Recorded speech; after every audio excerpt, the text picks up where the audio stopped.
Hello friends, welcome to Food Reflexology. I'm Ashbush, certified food reflexology. My health, my life. ഇത് പറയുന്നത് food റിഫ്ലക്സോളജിനെ പറ്റി, അതും സാധാരണക്കാർക്ക് food റിഫ്ലക്സുമായിട്ട് എങ്ങനെ ഇത് മറ്റുള്ളവരിൽ എത്തിയിട്ടില്ല. ഫുഡ് റിഫ്ലക്സോളജിയുടെ പ്രാധാന്യം എന്തുകൊണ്ട് സാധാരണ ജനങ്ങൾക്ക് ദീർഘകാലം മനസ്സിലാക്കാൻ കഴിഞ്ഞില്ല എന്നതിനെ കുറിച്ചിട്ടുള്ള വിശദമായ ഒരു വിവരണമാണ് ഇന്ന് പറയുന്നത്. തീർച്ചയായിട്ടും നിങ്ങൾ മറ്റുള്ളവർക്ക് ഒന്ന് ഷെയർ ചെയ്യണം. അതുപോലെ തന്നെ ഇതിൻ്റെ ചെറിയ വീഡിയോ, ഷോർട്ട് വീഡിയോ ഉണ്ടാവും, അതുപോലെ ലോങ് വീഡിയോ കുറച്ചും. അത് ഷോർട്ട് വീഡിയോ കഴിഞ്ഞ ശേഷം ഒരു 3-4 ദിവസം കൊണ്ട് ലോങ് വീഡിയോ അപ്ലോഡ് ചെയ്യുന്നതായിരിക്കും. തീർച്ചയായിട്ടും അതും കൂടി കാണുക. ഫുഡ് റിഫ്ലക്സോളജി ശരിക്കും പറഞ്ഞാൽ സാധാരണ ജനങ്ങൾക്ക് അതിൻ്റെ പ്രാധാന്യം മനസ്സിലാക്കാൻ കഴിയാതെ പോയത് എന്തുകൊണ്ട് എന്നുള്ള പറ്റിയാണ്. അതിനെപ്പറ്റി ഒരുപാട് കാര്യങ്ങളുണ്ട്. അതുകൊണ്ട് തീർച്ചയായിട്ടും നിങ്ങൾ ഈ വീഡിയോ കാണണം. അതുപോലെ ഇതിൻ്റെ മെയിനായിട്ടുള്ളൊരു കാര്യം, ആധുനിക മെഡിക്കൽ സിസ്റ്റത്തിൻ്റെ ആധിപത്യത്തോടു കൂടിയാണ് ഈ ഫുഡ് റിഫ്ലക്സോളജി എന്ന ആശയം മറ്റുള്ള ജനങ്ങളിൽ നിന്നും വിട്ടുപോയത്, സാധാരണ ജനങ്ങളിൽ നിന്നും വിട്ടുപോയത്.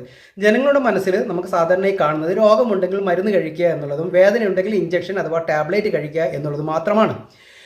ഈ ചിന്താഗതിയാണ് വർഷങ്ങളായിട്ട് നിലനിന്ന് പോയിരുന്നത്. ഇത്തരത്തിലുള്ള ഈ ചിന്താഗതിയിലൂടെയാണ് ഫുഡ് റിഫ്ലക്സോളജിൻ്റെ ഈ കാര്യങ്ങളെപ്പറ്റി സാധാരണ ജനക്ക് മനസ്സിലാകാതെ പോയത്.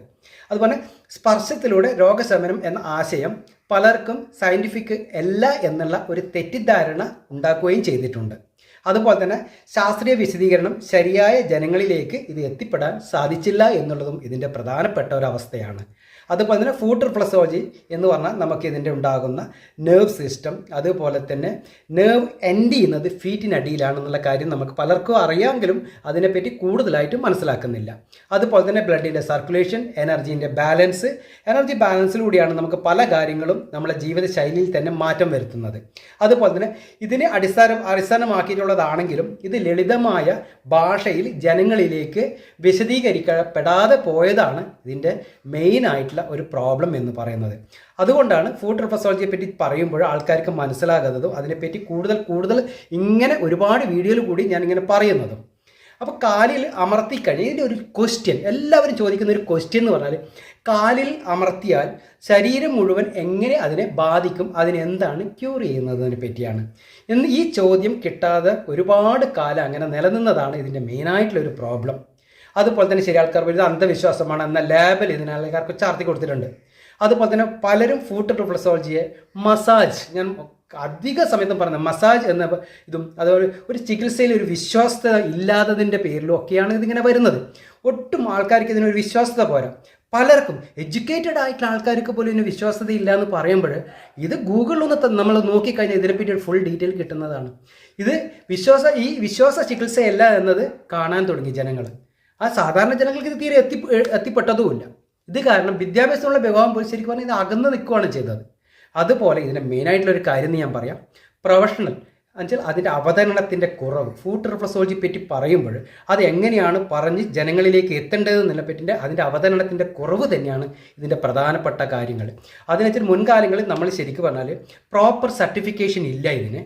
അങ്ങനെയുള്ള ആൾക്കാരുണ്ട്, തീർച്ചയായിട്ടും അങ്ങനെയുള്ള ഒരുപാട് പേരുണ്ട്. അതുപോലെ തന്നെ സ്റ്റാൻഡേർഡായിട്ട് പ്രോട്ടോക്കോൾ ഇതിനില്ല. അതുപോലെ തന്നെ കെമിക്കൽ ഡെമോൺസ്ട്രേഷൻ ഒട്ടും തന്നെ ഇല്ലാതെ ആ രീതിയിലേക്കാണ് ഇതെല്ലാം വരാനുള്ള കാരണം. അതുപോലെ തന്നെ നമുക്ക് ഇതിനെപ്പറ്റി ഇത് ശരിയായ ചികിത്സയാണോ എന്ന സംശയം എല്ലാ ആൾക്കാരുടെ മനസ്സിലും ഉണ്ട്.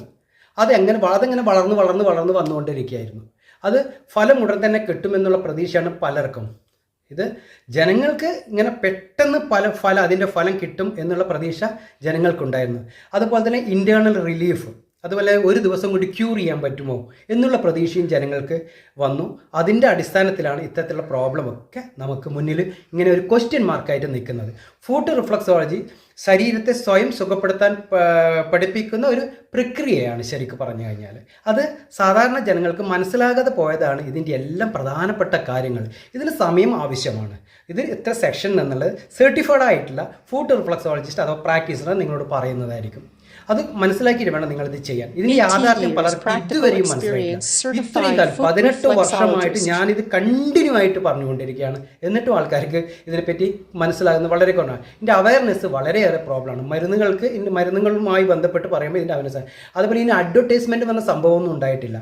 ഡോക്യുമെൻ്റ് എൻഡോഴ്സ്മെൻറ്റ് ഇതിനൊട്ടും നമുക്ക് കിട്ടിയതുമില്ല. അതുപോലെ തന്നെ മീഡിയേൻ്റെ സപ്പോർട്ട് ഒട്ടും ഉണ്ടായിരുന്നുമില്ല. ഇങ്ങനെയുള്ള ഒരു കാര്യവും ഇതിന് റിഫ്ലക്സോളജിക്ക് ഉണ്ടാകുന്നില്ല. അങ്ങനെ ഉണ്ടായിരിക്കുന്നതാണെങ്കിൽ ഫുഡ് റിഫ്ലക്സോളജിക്ക് നമുക്ക് പബ്ലിക് എഡ്യൂക്കേഷൻ, അതേപോലെ ഗവൺമെൻറ് ലെവൽ സപ്പോർട്ട്, അതുപോലെ തന്നെ ഇതിന് വളരെ കുറവായിരുന്നു. വളരെ കുറവെന്നല്ല, തീരെയില്ല. ഫുഡ് റിഫ്ലക്സോളജിയെ പറ്റി ലൈസൻസ് എടുക്കാൻ പോകുമ്പോൾ നമുക്കതിനെപ്പറ്റി അവർക്ക് അറിയില്ല. അപ്പോൾ അത്തരത്തിലുള്ള കുറേ പ്രോബ്ലംസ് ഇതിലുണ്ട്.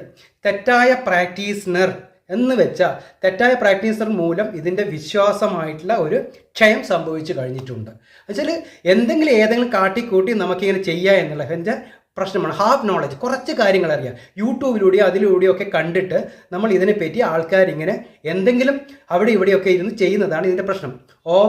ഇതിൻ്റെ വെച്ചാൽ ഓവറോൾ ഇതിൻ്റെ റോങ് ഡയഗ്നോസിസ്. നമ്മൾ ഒരു കാര്യങ്ങൾ ഇതിനെപ്പറ്റി പറയുമ്പോൾ അതിൻ്റെ റോങ് ആയിട്ടുള്ള കാര്യങ്ങൾ പറഞ്ഞു കൊടുക്കുന്നതാണ് ഇതുമൂലം ചിലർക്ക് നിഷാദീനമായ അനുഭവങ്ങൾ ഉണ്ടായി. വെച്ചാൽ ഒരു തരത്തിലുള്ള ഇത് നല്ലതല്ല, ഇത് എന്താണ് ചെയ്യുന്നതിനെപ്പറ്റി യാതൊരുള്ള ഒരു ബോധവും ജനങ്ങൾക്കില്ലാതായി പോയി.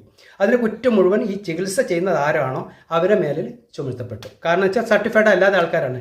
ടച്ച് തെറപ്പി എന്ന സാമൂഹിക അസൗകര്യം വെച്ചാൽ ഇത് ചില ആൾക്കാർക്ക് ഇഷ്ടപ്പെടുന്നില്ല എന്നുള്ളതും ഇതിൻ്റെ ഒരു മോശമായിട്ടുള്ള ഒരു അവസ്ഥയിലേക്ക് വന്നു.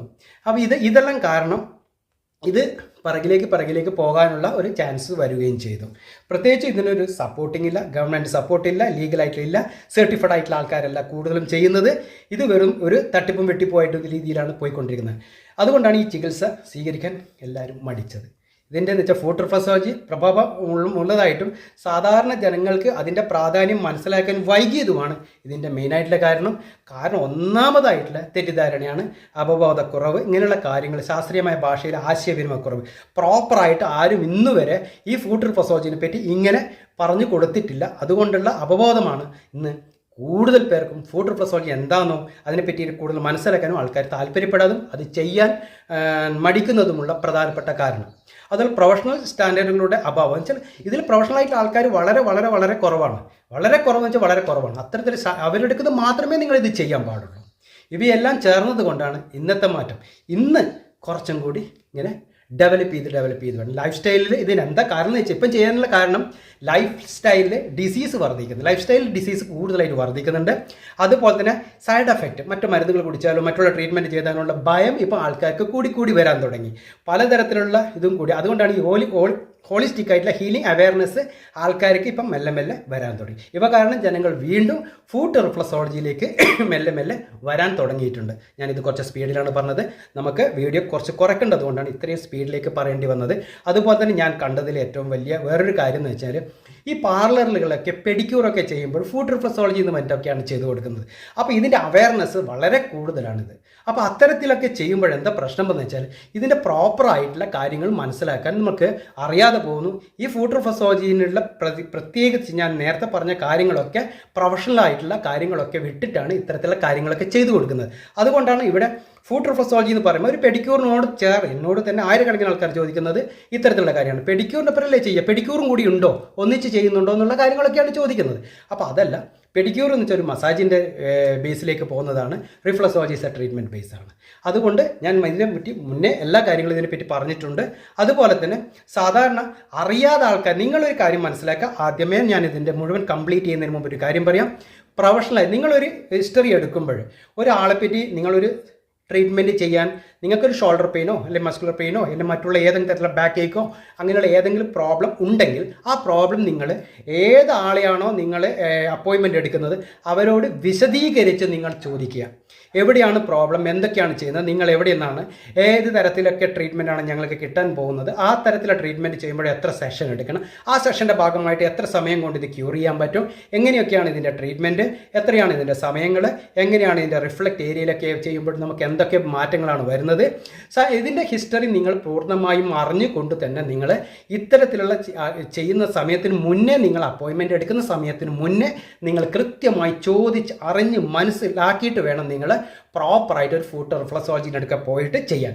കൃത്യമായിട്ട് ചോദിക്കാം. നിങ്ങൾ ചോദിച്ച ശേഷം അവരുടെ പോയി കഴിഞ്ഞാൽ അവർ ചെയ്യുന്ന ആൾ ആരാണോ പ്രാക്ടീഷണർ അവരുടെ മുന്നിൽ നിന്ന് അവരോട് നിങ്ങൾ പ്രോപ്പറായിട്ട് ചെയ്യുക. നിങ്ങൾക്കൊരു ഷോൾഡർ പെയിൻ ആണോ, അല്ലെങ്കിൽ നിങ്ങൾക്ക് ഏതെങ്കിലും പ്രോസ്റ്റേറ്റ് പ്രോബ്ലം ആണോ, അല്ലെങ്കിൽ പ്ലാന്റർ ഫെസൈറ്റീസ് ആണോ, ഇത്തരത്തിലുള്ള കാര്യങ്ങളെ പറ്റിയിട്ട് എവിടെയാണ് എന്താണ് പ്രോബ്ലം,